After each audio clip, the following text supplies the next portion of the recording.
Dear friends, आपण कालच्या लेक्चरमध्ये प्रिपोजिशन हा जो टॉपिक आहे तर प्रिपोजिशन हा टॉपिक आपण सुरू केला आहे.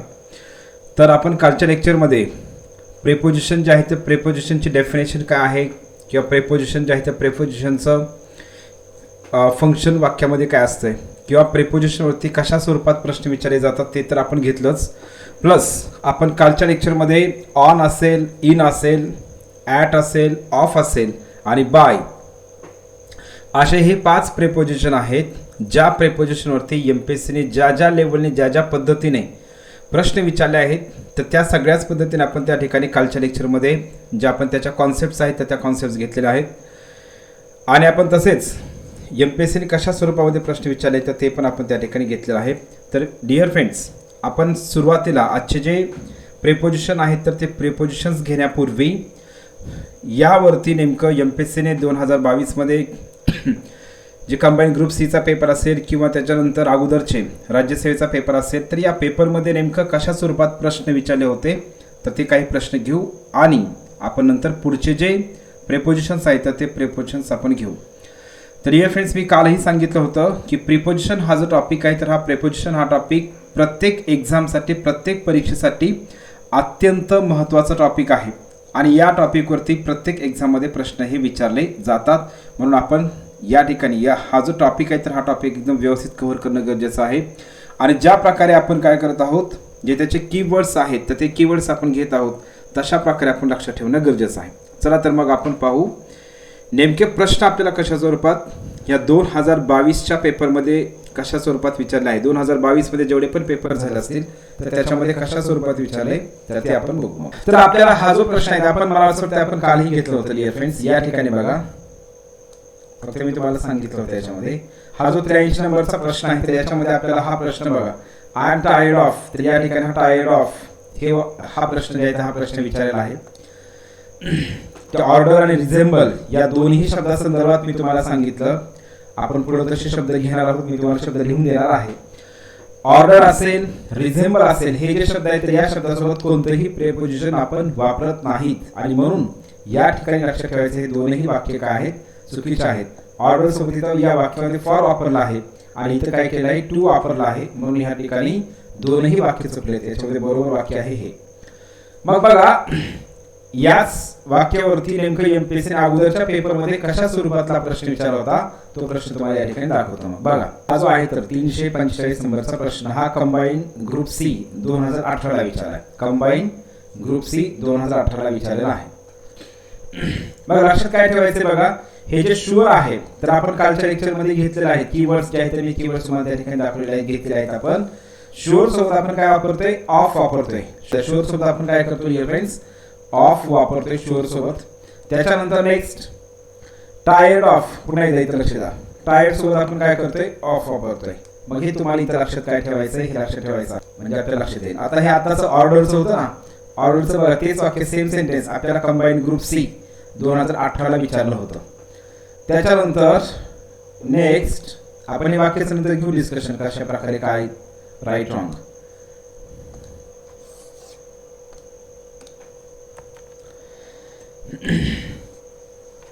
पुन्हा बघा लक्ष द्या, 2021 राज्यसेवेचा पेपर त्या पेपरमध्ये सुद्धा ह्या रिझेंबल आणि ऑर्डर या शब्दावरती प्रश्न आपल्याला विचारलेत. आणि नंतर इथेही लक्षात येईल तुम्हाला, इथेही लक्षात येईल की टायर्ड सोबत टायर्ड जे आहे त्याच्यासोबत त्याच्या संदर्भात प्रश्न आपल्याला या ठिकाणी विचारला. मी इथं काय विचारलाय, राज्यसेवा 2021चा जो पेपर झाला या पेपरमध्ये टायर्ड सोबत इथं काय वापरलंय विथ वापरलंय जे की त्या ठिकाणी चुकीचं आहे. इथं काय पाहिजे होतं टायर्ड ऑफ पाहिजे होतं.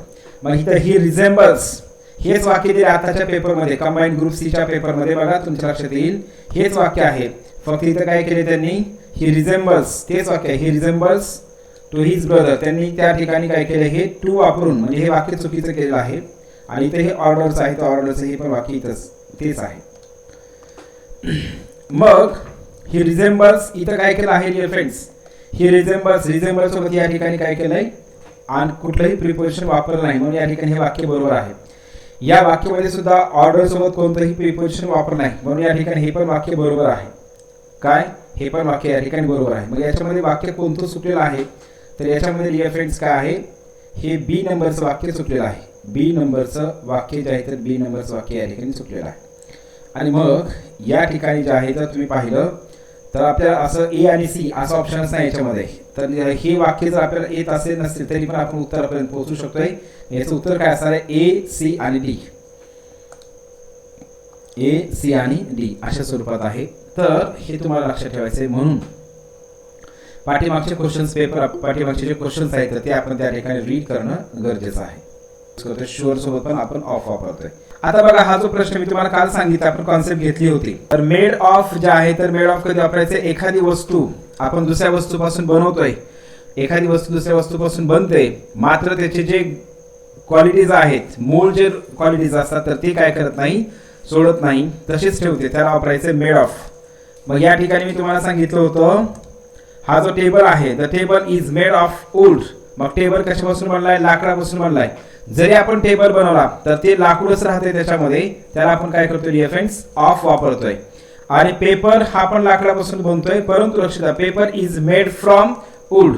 कारण वूड जे आहे तर वूड हे लाकूड आहे आणि पेपर ती क्वालिटी काय करते, त्याची मूळ क्वालिटी चेंज करतोय.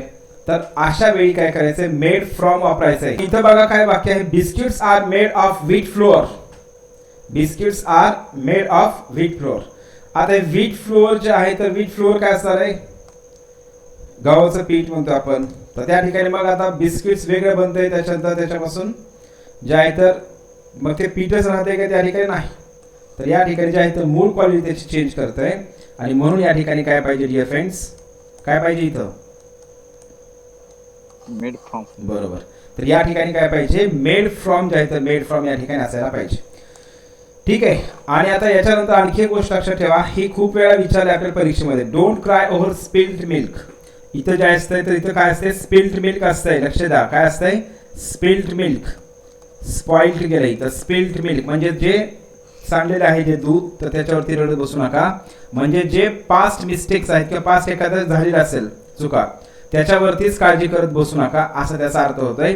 यावरती मग एमपीएससी आपल्याला मिनिंगसाठीही प्रश्न विचारते आणि अशा स्वरूपातलाही प्रश्न विचारते.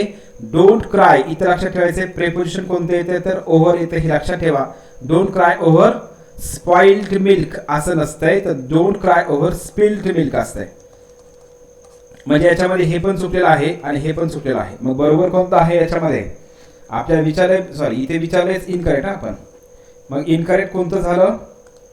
ए 100% चुकलेलं आहे आणि सी पण चुकीचं आहे. यामध्ये डिअर फ्रेंड्स ए आणि सी या ठिकाणी ऑप्शन बरोबर आहे. हे दोन्हीही चुकलेले आहेत आणि हे दोन बरोबर आहेत. हे बरोबर आहे, हे पण बरोबर आहे.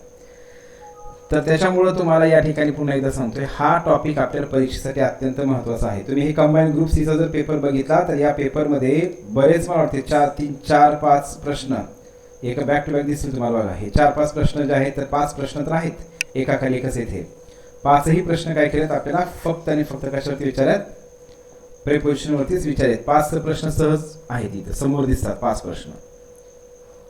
येस, कंबाईन ग्रुप सीच्या पेपरमध्ये 5 प्रश्न हे आपल्याला प्रेपोजिशनवरती विचारलेले आहेत. वर्ब आहेत, खालील वर्ब सोबत म्हणा किंवा वर्ब नंतर म्हणा, खालील वर्ब सोबत प्रिपोजिशन्स वापरत नाहीत. हा खूप महत्त्वाचा याच्यामध्ये, हे सगळं खूप चांगल्या प्रकारे डिअर फ्रेंड्स लिहून घ्या, वहीमध्ये व्यवस्थित लिहित राहा. तर बघा याच्यामध्ये कोणते कोणते शब्द आहेत डिअर फ्रेंड्स. पहिला शब्द आहे डिस्कस. लक्षात ठेवायचं हे डिस्कस, याच्यासोबत आपण प्रिपोजिशन जनरली काय करत नाहीत, या डिस्कस सोबत प्रिपोजिशन वापरत नाहीत. त्याच्यानंतर दुसरा शब्द आहे ऑर्डर, खूप महत्त्वाचा आहे. त्याच्यानंतर रिझेंबल, याच्यावरती सारखं प्रश्न परीक्षेमध्ये विचारलेला आहे. रिझेंबल, रिझेंबल यासोबत पण आपण ही वापरत नाहीत. त्याच्यानंतर आहे नेक्स्ट रिच, REACH, रिच जे आहे तर रिच सोबत पण. त्याच्यानंतर रिक्वेस्ट, प्रेपोजिशन वापरायचं नाही. त्याच्यानंतर आहे नेक्स्ट इन्व्हेस्टिगेट. इन्व्हेस्टिगेट जरी असेल तरी पण आपण प्रेपोजिशन वापरायचं नाही. कारण काय असतं, इन्व्हेस्टिगेट म्हणलं की आपण काय करतो, इनटू वापरतो आणि तिथंच आपण काय करतोय, चुकतोय. इन्व्हेस्टिगेट सोबत पण काय करायचं नाही, प्रेपोजिशन वापरायची गरज नाही. आणि नेक्स्ट आहे डिस्क्राईब.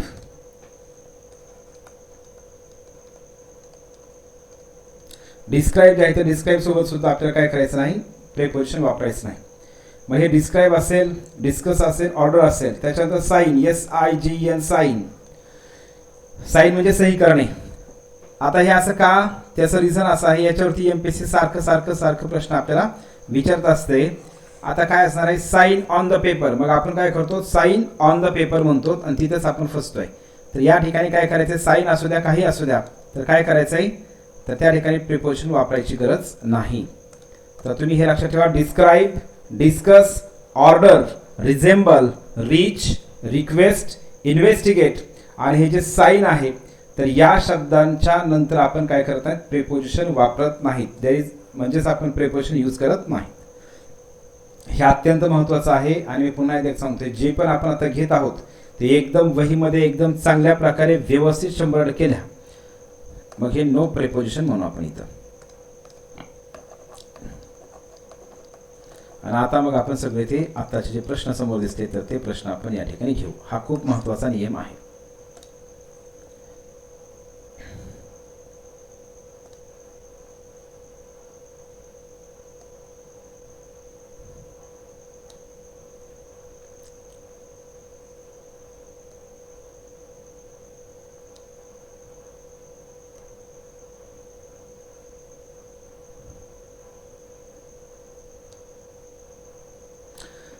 तर बघा, हा रिझेंबल जो आहे, तर रिझेंबलचं तर बघा डिअर फ्रेंड्स लक्षात येईल तुम्हाला, कंबाईन ग्रुप सी इथं समोर आहे बरं का, लक्षात असेल. तुम्हाला दाखवतो एक मिनिट काय त्या रिझेंबलला एमपीएससी विचारलंय सारखं.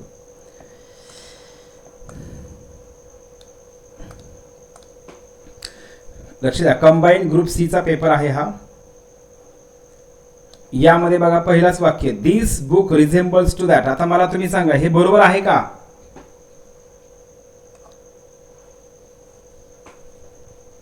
डिअर फ्रेंड्स, पहिलं वाक्य बरोबर आहे का? नाही. जो बोस्ट ऑफ आहे, बोस्ट ऑफ म्हणजेच काय, बढाई मारणे. बढाई मारणे म्हणतो ना आपण. मग परीक्षेमध्ये प्रश्न याच्यावरती कसा विचारतात, तर प्रश्न असा विचारला जातो dear friends, to blow one's own trumpet. हे आपल्याला काय करतात त्या ठिकाणी विचारतात. ब्लो वन्स ओन ट्रम्पेट म्हणजेच काय, स्वतःची फुशारकी करणे. मग त्याचा मिनिंग काय होतो, तर त्याचा मिनिंग काय होतोय, बोस्ट ऑफ म्हणजेच काय असतंय, बढाई मारणे, बढाई करणे, स्वतःची फुशारकी करणे. तर आपण म्हणतोय बोस्ट ऑफ. बोस्ट सोबत सुद्धा देखील काय वापरतो आपण, ओएफ, ऑफ हे प्रिपोजिशन वापरतोय बोस्ट ऑफ सोबत पण. तर या ठिकाणी लक्ष द्या, हे झालं पहिलं वाक्य चुकलेलं आहे. Have you sign that contract. Sign सोबत आपण कोणतंही प्रिपोजिशन वापरत नाहीत, म्हणजे या ठिकाणी नाही वापरलं. या ठिकाणी बरोबर आहे. इथं हॅव आहे, इथं प्रेझेंट परफेक्ट टेन्स आहे आणि हॅवच्या नंतर आपण क्रियापदाचं तिसरं रूप वापरतोय, बरोबर आहे. A modest man does not boast of his merit. या ठिकाणी जे आहे तर बोस्ट ऑफ, बरोबर आहे का? येस बरोबर आहे. बोस्ट सोबत पण ऑफ वापरतात. आणि तुमच्या जर एकदा लक्षात आलं ना, लक्ष द्या डिअर फ्रेंड्स, तुम्हाला अगोदर हा प्रश्न कोणत्या टॉपिकवरती विचारला हे समजणं गरजेचं आहे, म्हणजे तुम्हाला त्याच्यावरती फोकस करता येत आहे. हा प्रश्न चारही वाक्य कशाचे आहेत, प्रिपोजिशन जे आहेत हे तुम्हाला समजणं गरजेचं आहे. जर तुम्हाला समजलं तर तुम्हाला फक्त त्याच्यावरतीच फोकस करता येते. नाहीतर मग तुम्ही काय करताय, इथं बरोबर आहे का, इथं EST बरोबर आहे का, इथं मॅन पाहिजे का, मेन पाहिजे, डज पाहिजे का, ह्या बाकीच्या गोष्टीचा आपल्याला विचार करायची गरज नाही. ज्यावेळी आपल्याला प्रश्न हा कोणत्या टॉपिकवरती विचारला आहे हे आपल्याला समजतंय, त्यावेळी डिअर फ्रेंड्स आपल्याला मग बाकीच्या टॉपिकचा त्या ठिकाणी कॉन्सेप्टचा विचार करायची गरज नाही. फक्त आपण त्याच टॉपिकवरती विचार केला पाहिजे. मग या ठिकाणी बोस्ट ऑफ या ठिकाणी बरोबर आहे. हे दुसरं पण बरोबर आहे. त्याच्यानंतर बघा, ही केअरफुली इन्व्हेस्टिगेटेड इनटू द केस. मग इन्व्हेस्टिगेट जे आहे तर इन्व्हेस्टिगेट सोबत इनटू वापरायची गरज आहे का, तर इनटू वापरायची गरज नाही. आणि म्हणून या ठिकाणी लक्षात काय ठेवायचं डिअर फ्रेंड्स, हे चुकलेलं आहे. मग आपल्याला प्रश्न विचार आहे करेक्ट सेंटेन्स कोणतं, तर याच्यामध्ये बी आणि सी हे दोन वाक्य काय आहेत, बरोबर आहेत. मग अशा प्रकारचं ऑप्शन कुठं आहे, तर त्या ठिकाणी इथं आहे. त्याच्यानंतर नेक्स्ट बघा, हे अशा स्वरूपातला प्रश्न आपल्याला विचारला आहे. कंबाईन ग्रुप सी ला पण विचारला आहे, I met him in the way. मग I met him in the way पाहिजे का, नाही. तर या ठिकाणी काय पाहिजे dear friends, in the way असणार आहे का, नाहीतर आपण हे घेतले काल, तर त्या ठिकाणी आपण काय वापरतो, ऑन द वे वापरतोय. काय वापरतोय, ऑन द वे. आणि सेम तोच प्रश्न आपल्याला कुठे विचारलाय, तोच प्रश्न आपल्याला इथं काय केलाय बघा, तेच कॉन्सेप्टवरती प्रश्न विचारलाय इथं. 2022 मध्ये जो झाला कंबाईन ग्रुप सीचा पेपर त्यामध्ये इथं काय केलंय फक्त तिथं इन दिलंय आणि इथं अपॉन दिलेलं आहे. मग इथं पण काय पाहिजे ऑन द वे, हे आपल्याला इथं लक्षात ठेवायचं आहे. नेक्स्ट बघू आपण. सेंड दिस लेटर टू, कधीही लक्षात ठेवायचं आपण आता हे घेणार आहोत नंतर. हे जे आहे तर टू मध्ये आपण घेतोय. सेंड दिस लेटर टू, इथं काय करायचंय टू माय ॲड्रेस असते, ऑन माय ॲड्रेस वापरलं जात नाही. मग याच्यामध्ये कोणतं वाक्य राईट आहे रॉंग आहे असा विचारलाय प्रश्न, तर दोन्हीही वाक्य चुकीचे आहेत. मग याचं उत्तर कोणतं आहे? ए आणि बी आर रॉंग, दोन्हीही वाक्य या ठिकाणी चुकीचे दिलेले आहेत. हे आपल्याला इथं लक्षात ठेवायचं आहे. 347 नंबरचा प्रश्न हा पण बघा. I have order for dinner, इथं ऑर्डर आहे बघा, आपण आताच घेतले. ऑर्डर सोबत पण आपण कोणतंही प्रिपोजिशन वापरत नाही, तिथं फॉर वापरलंय जे की चुकीचं आहे. मग हे वाक्य कसं पाहिजे होतं? आय हॅव ऑर्डर डिनर, हे वाक्य चुकलेलं आहे. आणि रिच सोबत पण नाही सर, इथं काय करायचं रिच हे पण जे आहे ना रिच, याला पण काय करायचं I rich Delhi only this morning, इथं पण प्रिपोजिशन वापरायची गरज नाही आपल्याला त्या ठिकाणी, तसं जर विचार केला तर. ठीक आहे, तर मग या ठिकाणी काय करायचं, दोन्ही वाक्य जे आहेत तर दोन्ही वाक्य हे पण चुकलेले आहेत. मग याचा ऑप्शन कोणता येईल बरोबर? A and B are wrong. तर बघा हा आहे I will dine with them on next Sunday. या ठिकाणी जे आहे तर इथं ऑनची गरज नाही. काय ऑनची गरज नाही? ज्यावेळेस आपण नेक्स्ट संडे म्हणतोय तर त्यावेळेस काय करायचं, इथं ऑनची गरज नाही. I will dine with them next Sunday म्हणा, किंवा डायरेक्ट आपण काय म्हणतोय I will dine with them on Sunday. तर हे नेक्स्ट असेल लास्ट असेल, हे दोन शब्द कधीही लक्षात ठेवायचे ना डिअर फ्रेंड्स. नेक्स्ट असेल मग हे नेक्स्ट संडे असू द्या, नेक्स्ट डे असू द्या, लास्ट मंडे असेल, लास्ट नाईट असेल, तर हे दोन्ही शब्द कधीही लक्षात ठेवायचे. हे जर वापरले असतील तर या ठिकाणी आपल्याला ऑन इन काय वापरायची गरज नाही, कारण हे ऑलरेडीच याच्यामध्येच आपण काय करतोय हे शब्द वापरतोय. इथं ऑन वगैरे काही येणार नाही. मग हे वाक्य जे आहे तर हे वाक्य इथं चुकलेलं आहे. इथं दोन्ही वापरले, ऑन पण वापरले, नेक्स्ट पण वापरले. त्याच्यानंतर आपण डिअर फ्रेंड्स पहिल्या टॉपिकमध्ये सब्जेक्ट आणि व्हर्ब ॲग्रीमेंटमध्ये पण पाहिलेलं आहे. तर हे जे शब्द आहेत मी तुम्हाला सांगितलं एकाच मिनिंगचे. आता इथं काय केलं, रिटर्न बॅक केलेलं आहे. आणि आपण काय घेतलं लक्ष द्या, हे आपण असं घेतलेलं आहे डिअर फ्रेंड्स. रिटर्न जे आहे तर रिटर्नचा अर्थच काय होतो,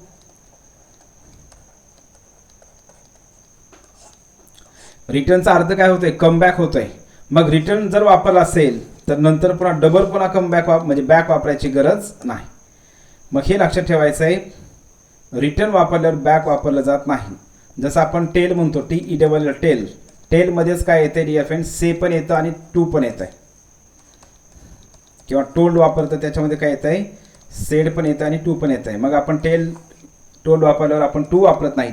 तसंच रिटर्न हा जो शब्द आहे तर रिटर्न हा शब्द वापरल्यानंतर बॅक वापरायची गरज नाही. रिटर्नमध्येच काय असतंय, वापस येणे किंवा परत येणे, याच्यामध्येच तो बॅक हा शब्द आहे. समजलं सगळ्यांना?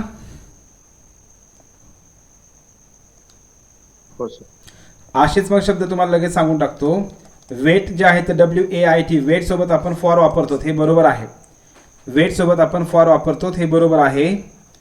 वेट सोबत फॉर वापरतात हे लक्षात ठेवा. वेट सोबत फॉर वापरतात. जर त्याच्यानंतर जर काय असेल ऑब्जेक्ट असेल तर आपण वेट सोबत फॉर वापरतो.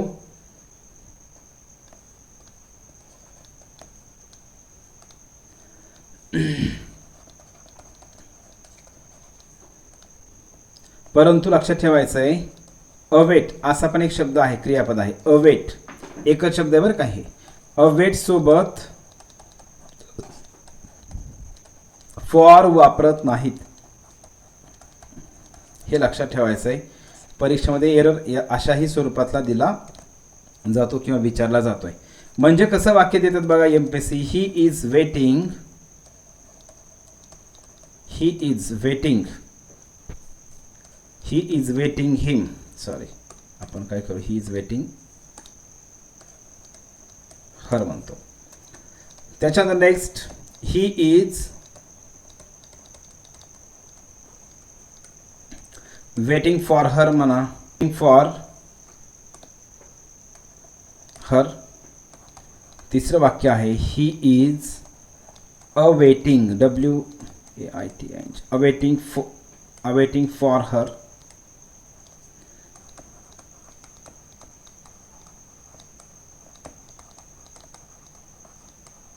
आणि ही इज अवेटिंग हर. असे आपल्याला या ठिकाणी 4 वाक्य दिलेले आहेत. बघा, he is waiting her, he is waiting for her, असे 4 वाक्य. तर या 4 वाक्यापैकी कोणतं वाक्य बरोबर आहे?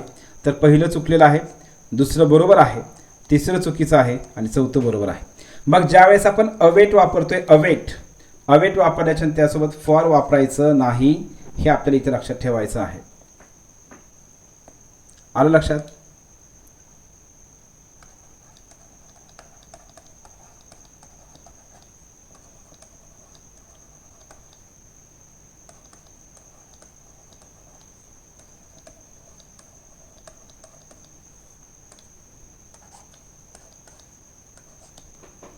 ठीक आहे, हे आपल्याला इथं लक्षात ठेवायचं आहे. सेम त्याच पद्धतीने डिअर फ्रेंड्स अशाच प्रकारे लक्षात ठेवायचं आहे. एंटर हा जो शब्द आहे, एंटर सोबत इन किंवा इनटू वापरण्याची गरज नाही.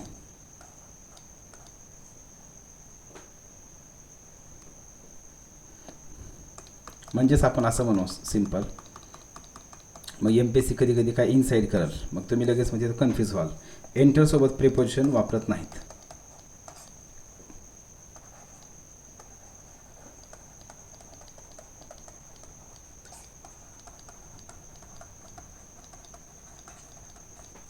मग या ठिकाणी लक्षात काय ठेवायचं आहे? He entered the room. काय? ही एंटर्ड द रूम आणि he entered into the room.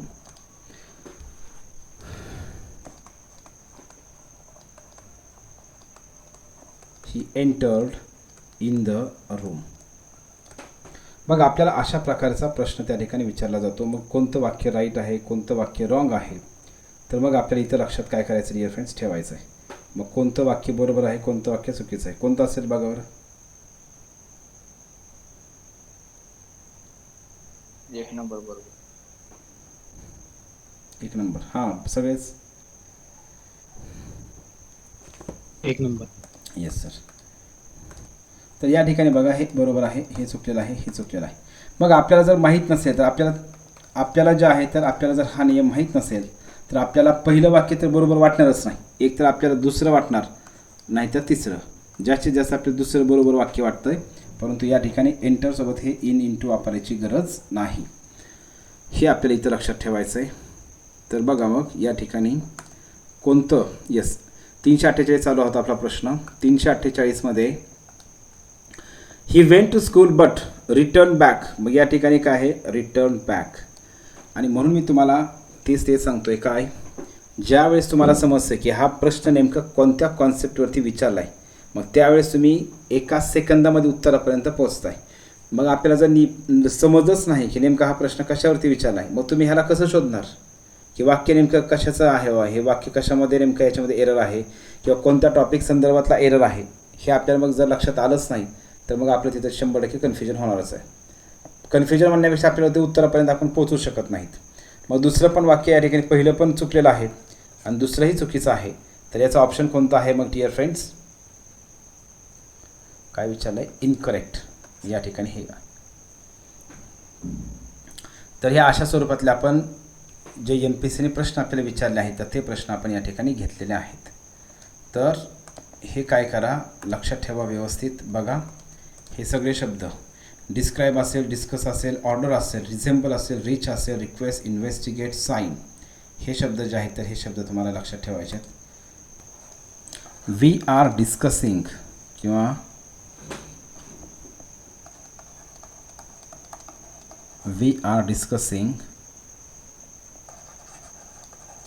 we are discussing about the problem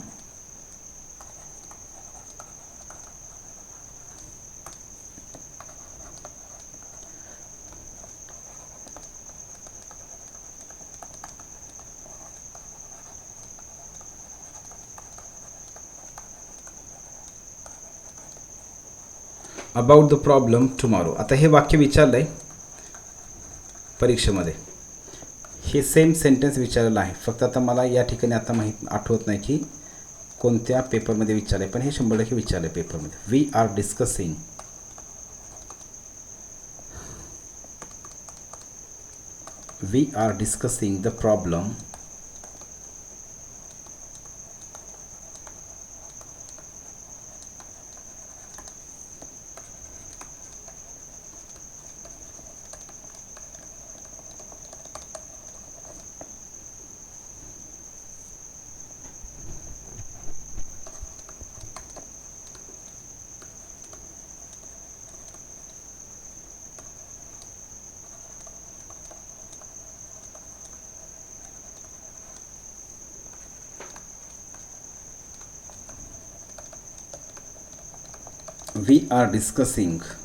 the problem tomorrow. कोणतं वाक्य बरोबर येईल याच्यामध्ये मग?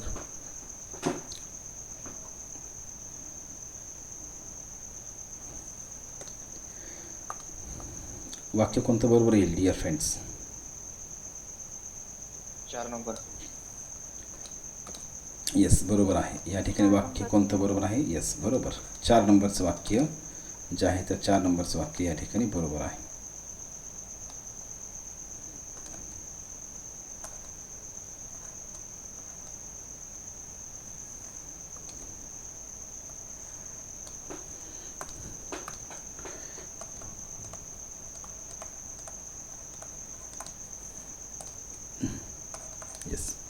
तर हे लक्षात ठेवा डिअर फ्रेंड्स. मग आपल्याला हा प्रश्न विचारला आहे, डिस्कस जे आहे ते डिस्कस सोबत आपल्याला काय करायचं नाही. डिस्कस हा जो शब्द आहे तर डिस्कस सोबत आपल्याला इथं पुढं प्रिपोजिशन वापरायची गरज नाही. हे अबाउट पण वापरायची गरज नाही आणि ऑन पण वापरायची गरज नाही. दुसरी गोष्ट महत्त्वाची बघा, 2 नंबरचं वाक्य बरोबर दिलं डिस्कस संदर्भात, मात्र त्यांनी इथं एरर दिला आहे. कुठं? On tomorrow. मग हे लक्षात ठेवा, टुडे असेल, यस्टरडे असेल, टुमॉरो असेल, या शब्दासंदर्भात मी तुम्हाला सांगितलं आहे या शब्दांपूर्वीसुद्धा हे ऑन प्रिपोजिशन वापरत नाहीत. ऑन प्रिपोजिशन वापरलं जात नाही. तर या 3 वाक्यामध्ये तर काय येणार आहे? 3 वाक्यामध्ये बरोबर कोणतं असणार आहे? 3 नंबर. येस, ऑन हॉलिडे असं आपण म्हणतोय. आणि या ठिकाणी हे ऑन द रिव्हर जे आहे तर या ठिकाणी त्या अर्थाने वापरलं आहे. नदीवरती आहे अशा अर्थाने वापरले.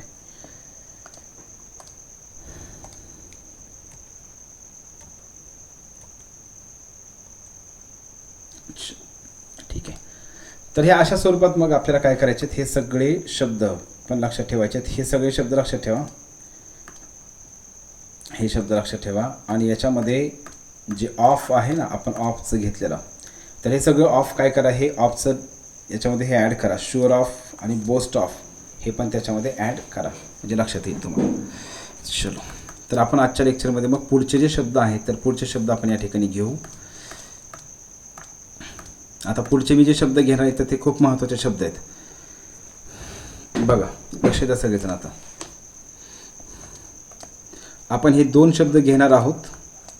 हे 2 शब्द आपल्याला परीक्षेमध्ये नंतर टेन्स टॉपिकसाठी सुद्धा महत्त्वाचे आहेत. आणि हे शब्द आपल्याला या ठिकाणी प्रिपोजिशन म्हणून पण महत्त्वाचे आहेत. सिन्स पहिला शब्द आहे सिन्स, दुसरा शब्द आपण घेतोय फॉर. व्यवस्थित सगळेजण 100% लक्ष द्या. सिन्स. आता आपल्याला समजावं यासाठी मी इथे शॉर्टकट एकदम सिंपल मी लिहित असतो. Starting time of action. Starting time of action म्हणजेच काय?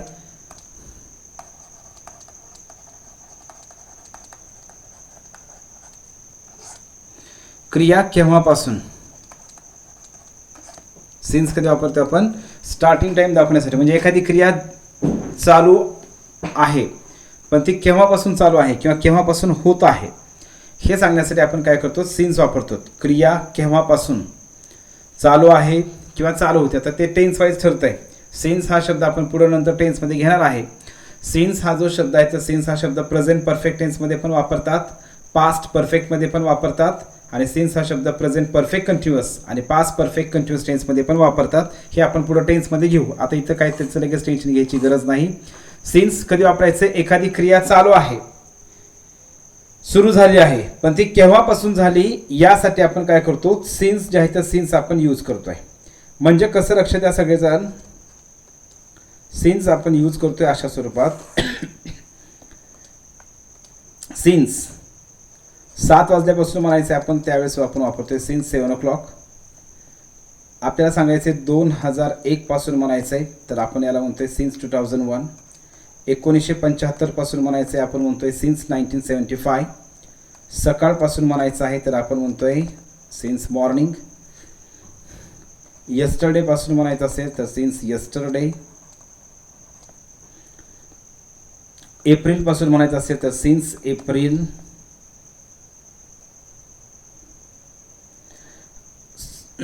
सोमवार पासून म्हणायचं असेल किंवा रविवार पासून म्हणायचं असेल, मग ते सोमवार असू द्या किंवा रविवार, मग काय म्हणायचे? सिन्स मंडे म्हणतोय. त्याच्यानंतर आपल्याला सांगायचं त्याच्या लहानपणापासून म्हणायचे सिन्स हिज चाइल्डहुड और हर चाइल्डहुड.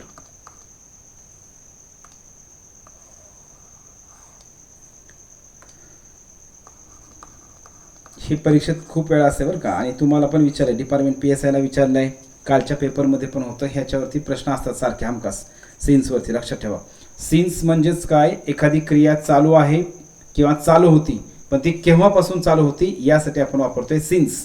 मग याच्यासाठी सिंपल तुम्हाला सांगतोय स्टार्टिंग टाईम, क्रिया केव्हापासून चालू आहे यासाठी. इथं लक्ष द्या, आपण लहानपणापासून फ्रॉम हा शब्द आपण शिकत आहोत. FROM, फ्रॉम म्हणजे पासून. मग आपण शब्दाच्या ट्रान्सलेशन करतो आणि त्या फिल इन द ब्लँकमध्ये आपण फ्रॉम वापरून टाकतो. तसं करायचं नाही, तर सिन्स हे लक्षात ठेवायचं या ठिकाणी. हे लक्षात आलं सगळ्यांना सिन्स?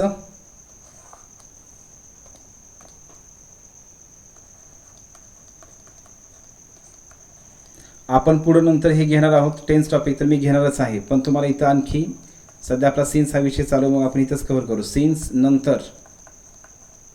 नंतर सिंपल पास्ट टेन्स पण वापरतात. सिन्सच्या नंतर सिंपल पास्ट टेन्स वापरतात. आता अशा स्वरूपातलं वाक्य 2020चा राज्यसेवेचा पेपर त्यामध्ये पण विचारला आहे आणि डिपार्टमेंटल PSIला सुद्धा विचारलेला आहे. आपल्याला असा प्रश्न विचारलेला आहे, डिपार्टमेंटल PSIला पण विचारला आहे जुन्या पेपरमध्ये. म्हणजे कसं असतं लक्ष द्या, सिन्स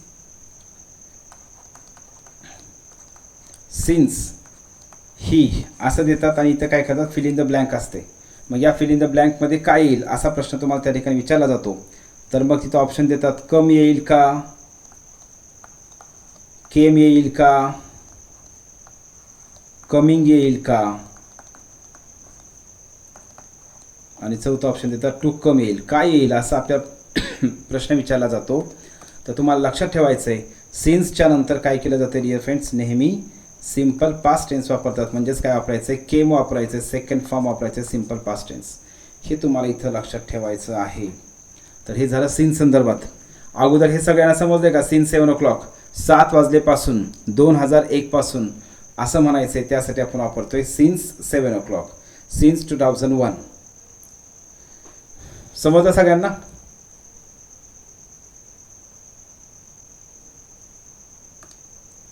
हॅलो. आपण पुढं टेन्समध्ये मी वाक्य टेन्सचे तर घेणार आहे. आता सध्या आपला टेन्स हा टॉपिक चालू नाही, फक्त सिन्स आणि फॉर अगोदर समजून घेऊ, म्हणजे तुम्हाला पुढं ते टेन्समध्ये समजतात. He has bin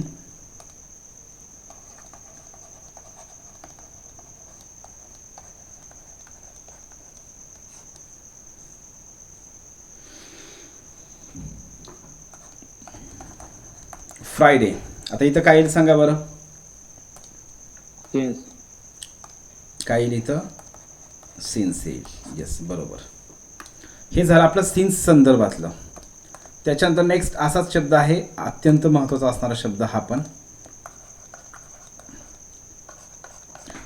for. मग फॉर लक्ष द्या, फॉर कधी वापरायचं आहे? फॉर तुम्हाला समजावं यासाठी सांगतोय.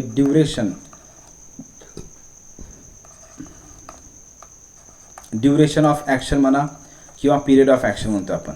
पिरियड ऑफ ॲक्शन किंवा ड्युरेशन ऑफ ॲक्शन आपल्याला समजायला ड्युरेशन सोपं जातं आहे, म्हणून या ठिकाणी मी काय करतो? ड्युरेशन लिहितो. म्हणजेच कालावधी दर्शवते. हे काय दाखवते? कालावधी. सिन्स दाखवते स्टार्टिंग टाइम आणि फॉर दाखवतं कालावधी. हे लक्षात ठेवायचं आहे तुम्हाला. म्हणजे कसं असणार आहे बघा डिअर फ्रेंड्स. फॉर जे आहे तर फॉर आपण यूज कसं करतो बघा. फॉर 20 मिनिटासाठी म्हणजे फॉर 20 मिनिट्स. आपल्याला 1 तास म्हणायचं आहे फॉर ॲन आवर. आपल्याला अर्धा तास म्हणायचं आहे फॉर हाफ ॲन आवर.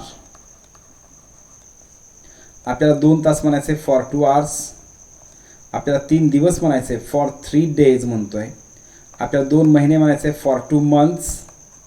आपल्याला 4 वर्ष म्हणायचे फॉर 4 इयर्स म्हणतोय. 2 डिकेड्स म्हणायचे फॉर 2 डिकेड्स. तर आपण अशा प्रकारे फॉर कधी वापरतोय मग लक्षात एकच ठेवायचं तुम्हाला. फॉर हे वापरतोय आपण ड्युरेशन दाखवण्यासाठी म्हणजेच कालावधी दाखवण्यासाठी, वेळ दर्शवण्यासाठी. पण किती वेळ किती काळ यासाठी आपण वापरतोय फॉर. मग समजा लक्ष द्या या ठिकाणी मी वाक्य लिहितोय.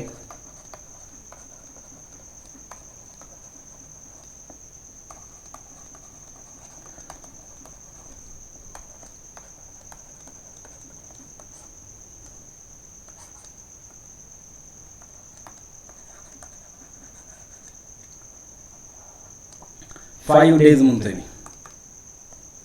काय म्हणतोय? 5 डेज म्हणतोय. इथे मी लिहितो.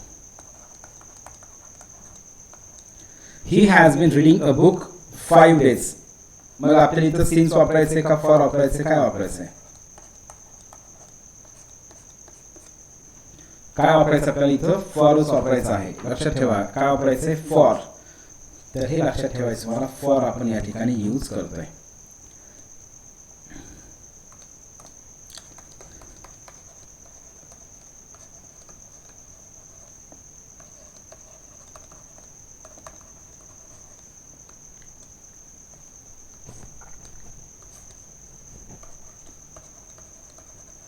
Three hours.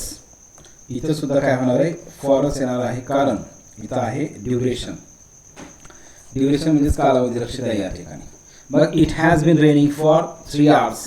मग इथं सिन्स येईल का? तर बिलकुल येणार नाही. इथं काय येणार आहे? फॉरच येणार आहे. आलं लक्ष सगळ्यांना? हे सिन्स आणि फॉर.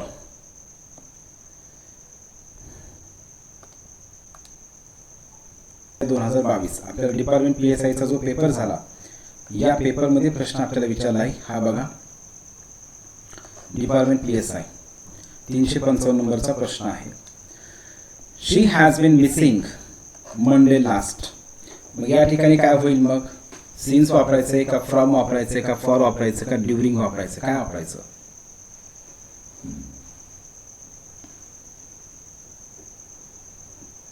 काय डिअर फ्रेंड्स इथं?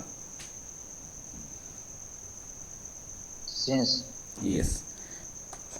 आणखी एक पॉईंट असतो तो एक आपण पॉईंट घेऊ याच्यामध्ये सिन्स आणि फॉर संदर्भात. तर MPSC आता पुढे आणखी याच कॉन्सेप्टवरती सिन्स आणि फॉरवरती आणखी वेगळ्या प्रकारे प्रश्न विचारते. तर त्या कॉन्सेप्ट अशा आहेत. लक्ष द्या. सिन्स आणि फॉर संदर्भातल्या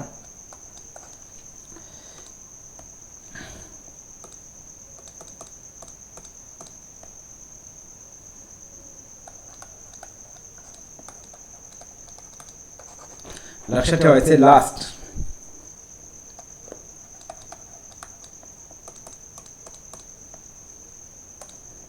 लास्ट प्लस लास्ट आणि त्याच्यानंतर प्लस टाइम एक्सप्रेसिंग वर्ड.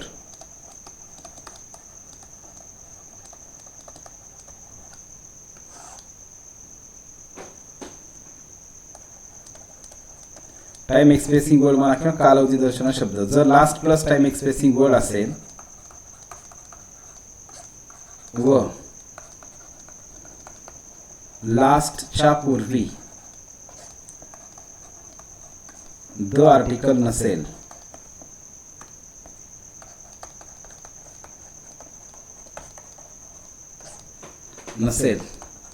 तर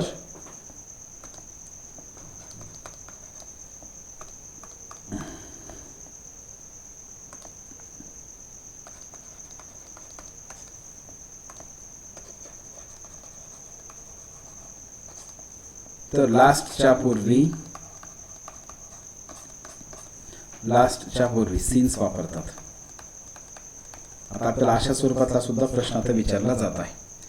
लास्ट आहे, लास्टच्या नंतर जर टाइम एक्सप्रेसिंग वर्ड असेल आणि त्या लास्टच्या पूर्वी जर द आर्टिकल नसेल तर आपण काय करतो, सिन्स वापरतो. म्हणजे कसं तुम्हाला सांगतो, लक्ष द्या. प्रश्न आपल्याला असा विचारला जातोय,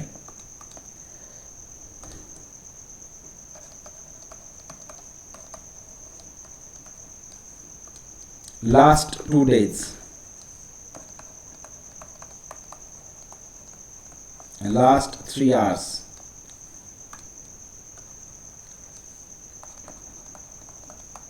लास्ट 5 years. असा शब्द देतात, म्हणजे असं असणार आहे. आणि last 2 days, last 3 hours, last 5 years. मग याच्यामध्ये डिअर फ्रेंड्स काय करायचं, लक्ष द्या. या लास्टच्या पूर्वी द आर्टिकल आहे का, इथे लास्ट आहे, लास्ट आहे, लास्ट आहे. त्याच्या पुढे हे टाइम एक्सप्रेसिंग वर्ड पण आहेत, ड्युरेशन दाखवणारे शब्द पण आहेत. पण या लास्टच्या पूर्वी द आर्टिकल आहे का, तर नाही. आणि म्हणून मग या ठिकाणी आपल्याला काय वापरायचं आहे, सिन्स वापरायचं आहे. म्हणजे since last 2 days, since last 3 hours आणि सिन्स लास्ट 5 days. या ठिकाणी हे बरोबर आहे, हे बरोबर आहे आणि हे सुद्धा बरोबर आहे. आणि असाच नियम विचारला जातोय, जर last plus time expressing word असेल, last plus time expressing word किंवा ड्युरेशन दाखवणारा शब्द, सिंपल आपल्याला समजावं यासाठी, असेल व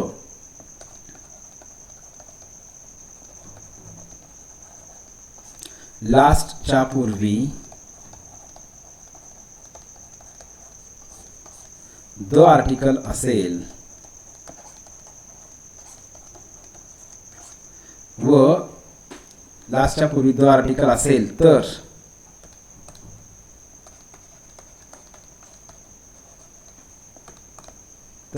last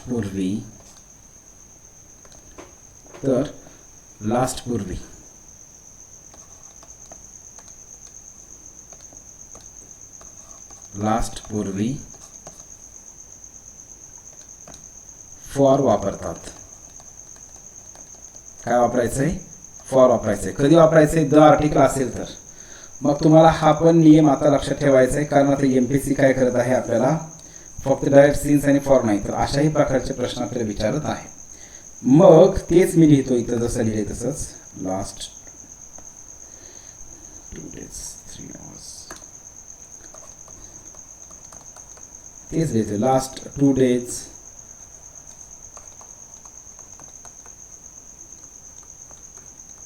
last 3 hours, last 5 years. असं आहे. पण इथं काय केलंय, लास्टच्या अगोदर द आर्टिकल आहे. काय आहे, द आर्टिकल आहे. म्हणजेच काय बघा, the last 2 days, the last 3 hours, the last 5 years असं जर असेल तर काय करायचंय तुम्हाला, त्या ठिकाणी लक्षात ठेवायचंय, काय वापरायचंय, फॉर वापरायचं आहे. काय वापरायचंय, फॉर वापरायचंय. इथं सुद्धा फॉर वापरायचंय. द आर्टिकल वापरायचं. जर द आर्टिकल असेल तर फॉर वापरायचं आणि द आर्टिकल नसेल तर सिन्स वापरायचंय. हा फरक आपल्याला याच्यामध्ये समजून घ्यायचा आहे. मग आता मी इथं वाक्य लिहितो, तर तुम्ही मला सांगायचंय,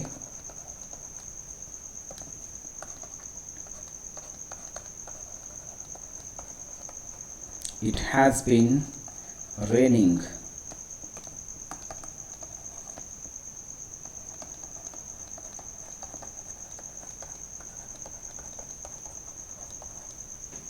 since the last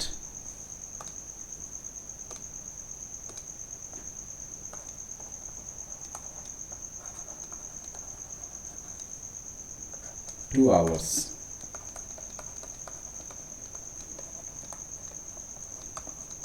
बघा, आपल्याला एमपीएससी आता सध्या अशा स्वरूपातले प्रश्न विचारत आहे.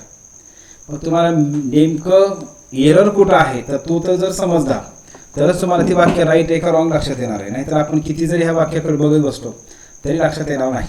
It has been raining for last 2 hours.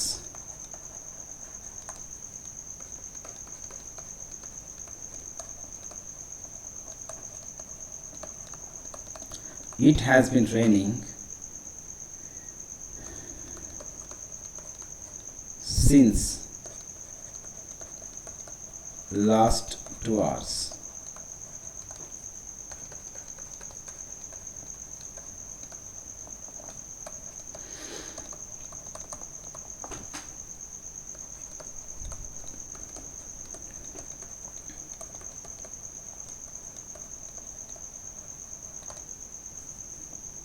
कोणती वाक्य बरोबर आहे त्याच्यामध्ये? 3 आणि 4. येस. मग याच्यामध्ये काय आहे बघा, द आर्टिकल आहे आणि इथं सिन्स वापरलं आहे. इथं द आर्टिकल नाही आणि इथं फॉर वापरलं आहे. मग एवढा सिंपल तुम्हाला या ठिकाणी फरक आहे, तर तो फरक आपल्याला या ठिकाणी समजला पाहिजे. तो एरर आपल्याला इथं लक्षात आला पाहिजे. मग आपण त्या ठिकाणी उत्तरापर्यंत पोहोचू शकतो. हे अडॅप्ट टू म्हणजेच काय, परिस्थितीशी जुळवून घेणे. त्याच्यानंतर हे अडॅप्ट, ॲडॉप्ट आणि अडेप्ट असे 3 शब्द आहेत. त्यालाच आपण म्हणतोय words often confused. Words often confuse. Adapt म्हणजेच काय, आता सांगितलेलं परिस्थितीशी जुळवून घेणे. ॲडॉप्ट म्हणजेच काय, दत्तक घेणे, ॲडॉप्ट. आणि अडेप्ट म्हणजेच काय असते, कुशल. कुशल म्हणजेच काय म्हणतो आपण त्याला, स्किलफुल. त्याला म्हणतो आपण अडेप्ट. असे 3 शब्द आहेत, अडॅप्ट, ॲडॉप्ट आणि अडेप्ट. हे अडॅप्ट म्हणजेच काय, हे आता सांगितलं परिस्थितीशी मिळतं जुळतं घेणं.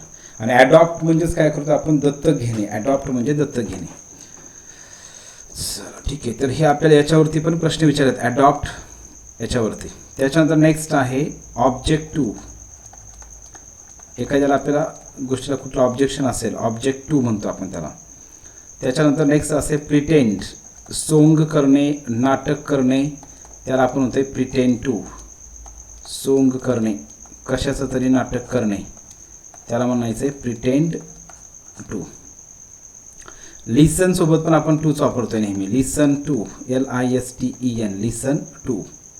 त्याच्यानंतर prefer to, PREFER, prefer to. Prefer सोबत पण टू वापरतोय. रेफर सोबत पण आपण काय करतो, रेफर टू.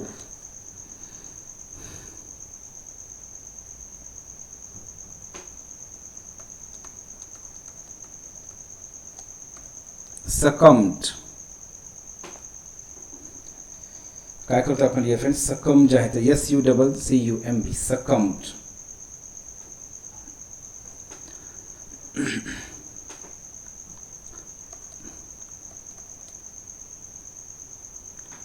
सकम टू असंही यूज करतोय.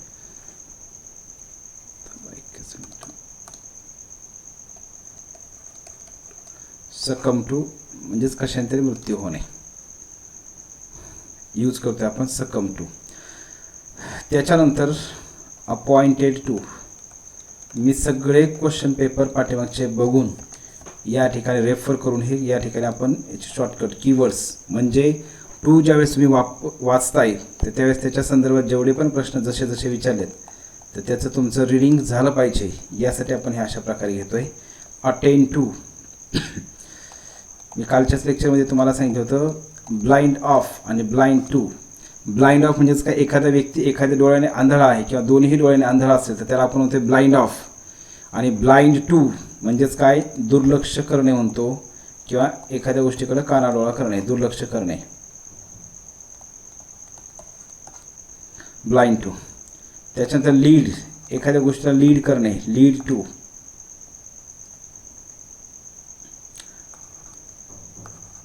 LEAD, ACCU, accustom. अकस्टम म्हणजेच काय, सवयीचं असणे.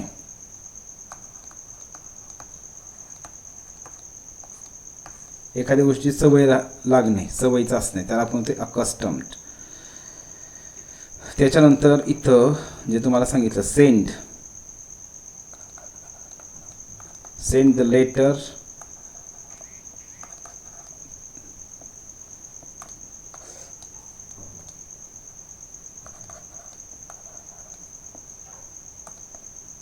To my address.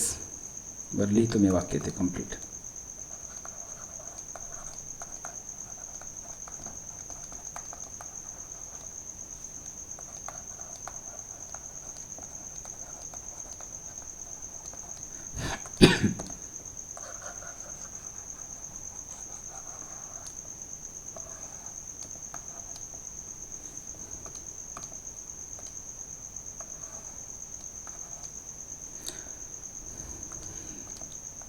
हे पण लक्षात ठेवायचं आहे आपल्याला.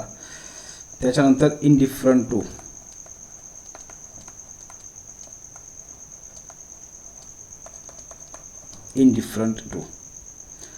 आणि रिपेअर टू. बऱ्याच पेपरमध्ये ह्याला विचारलं आहे.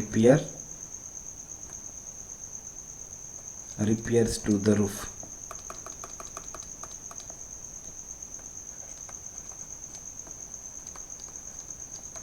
Repairs to the roof.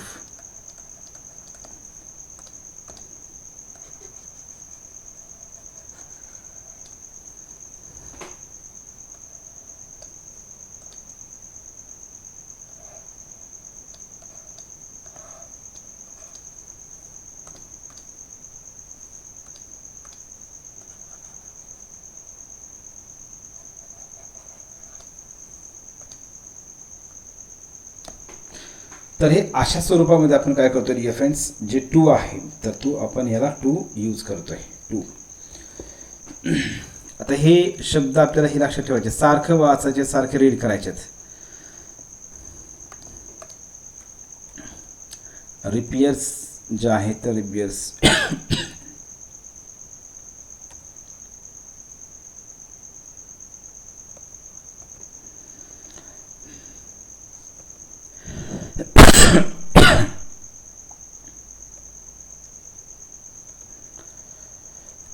आता हे तर आपण घेतलंय आत्ताच.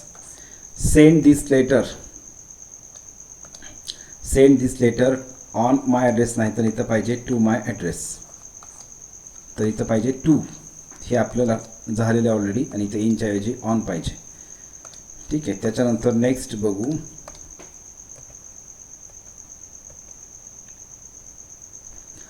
हा प्रश्न बघा.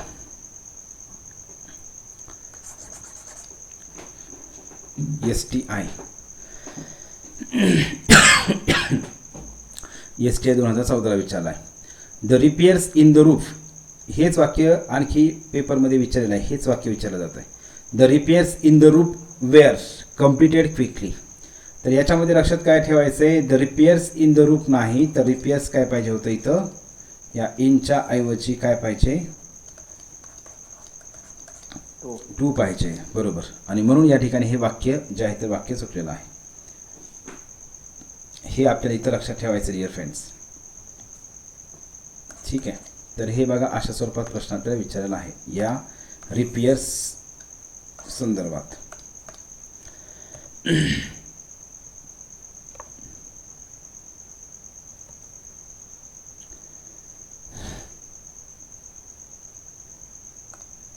इथं पण आहे अटेंड टू.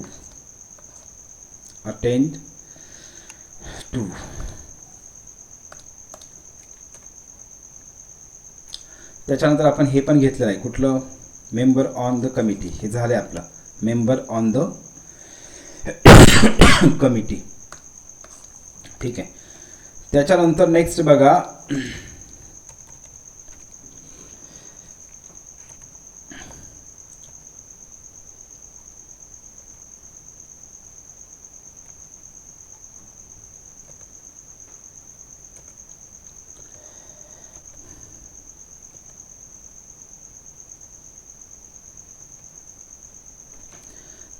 लक्षात एक ठेवायचं बघा, हे एक सारखं परिचित असते.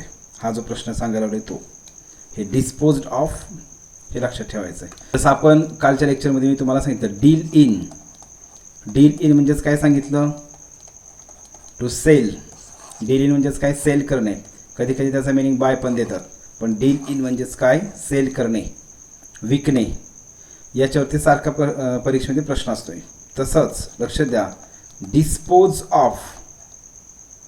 डिस्पोज सोबत काय वापरतात, ओ एफ वापरतात. डिस्पोज सोबत काय असते, of, O F. Dispose of. Dispose of म्हणजेच पण काय असतं डिअर फ्रेंड्स, सेल आउट करणे. डिस्पोज ऑफ म्हणजेच काय, टू सेल, विकून टाकणे. हे लक्षात ठेवायचं. मग परीक्षेमध्ये काय केलं असतं, हे डिस्पोज सोबत हे असलं ऑफ वापरतात, ओ डबल एफ. डिस्पोज सोबत हे ऑफ वापरतात, जे की चुकीचं आहे. आणि डिस्पोज सोबत काय पाहिजे, या ठिकाणी ओ एफ पाहिजे. हे बरोबर आहे, हे चुकीचं आहे. हे लक्षात ठेवा. आणि हे तर आपल्याला माहिती आहे, टेक ऑफ.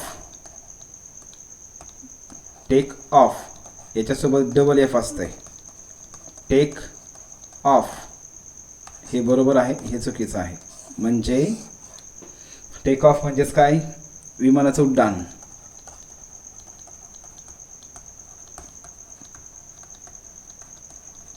आणि टेक ऑफचा दुसरा अर्थ काय होतो, टेक ऑफचा दुसरा अर्थ होतो, लक्ष द्या. टेक ऑफचे दोन अर्थ आहेत. टेक ऑफचे दोन मिनिंग होतात. टेक ऑफ म्हणजे विमानाचे उड्डाण,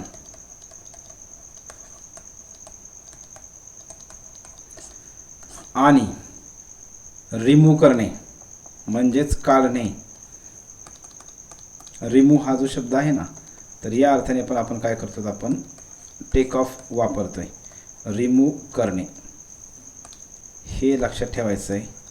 आणि यालाच आपण म्हणतोय विमानाचं उड्डाणाला काय म्हणायचं इंग्लिशमध्ये, to leave the ground for aircraft.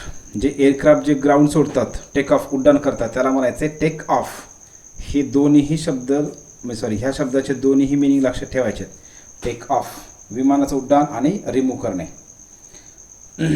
आणि इथं लक्षात ठेवायचं डिस्पोज, याला आपण म्हणतोय टू सेल. डिस्पोज सोबत ओ डबल एफ नसतंय, तर ओ एफ असतंय. याच्यावरतीच हा प्रश्न आपल्याला या ठिकाणी विचारला आहे. तर ही टूक आउट हिज शूज. तर या ठिकाणी काय पाहिजे, टूक आउट पाहिजे का, ऑफ. बरोबर. आणि त्यातलं पण कोणतं ऑफ पाहिजे, ओ डबल एफ पाहिजे. हे चुकलेलं आहे. आणि इथं डिस्पोज्ड या ठिकाणी ओ डबल एफ वापरले, तर इथं पाहिजे ओ एफ. हे असं लक्षात ठेवायचं आहे. मग कोणतं वाक्य या ठिकाणी, याचं उत्तर काय येईल मग, बरोबर 3 नंबर. बरोबर. याचं उत्तर काय येणार आहे, दोन्हीही बरोबर नाहीत. हे बी नाही बरोबर, हे पण नाही बरोबर. डिस्पोज ऑफ हे सगळं मी जसं लिहितोय ना तसंच लिहा बरं का तुम्ही पण. एकाच ठिकाणी घ्या, कारण असं आहे. आणि तुम्ही आणखी ह्याच्यामध्ये, आता मी एवढे बाण दाखवलेत, तुम्ही पण काय करा, बाण मारताना ह्या अशाच प्रकारे हे करा. आणि 1-2-4 वेळी तरी पण सोडून द्या, किंवा एका पेजवर एकच लिहा, काय हरकत नाही. आणखी जर तुमच्याकडून तुम्ही पण वाचन करत असताना याच्या संदर्भातली, ऑफ संदर्भातली आणखी एखादी कॉन्सेप्ट तुम्हाला त्या ठिकाणी दिसली, तर ती कॉन्सेप्ट काय करा डिअर फ्रेंड्स, ती इथंच लिहा. जेणेकरून तुम्हाला काय होतं, नंतर परीक्षेला जाण्यापूर्वी रीड करताना ती कॉन्सेप्ट आपली इथंच काय होते, क्लिअर होते. यासाठी ठीक आहे. मग थांबू आपण डिअर फ्रेंड्स. आज राहिलेला भाग जो आहे तर पुढच्या लेक्चरमध्ये आपण घेऊ.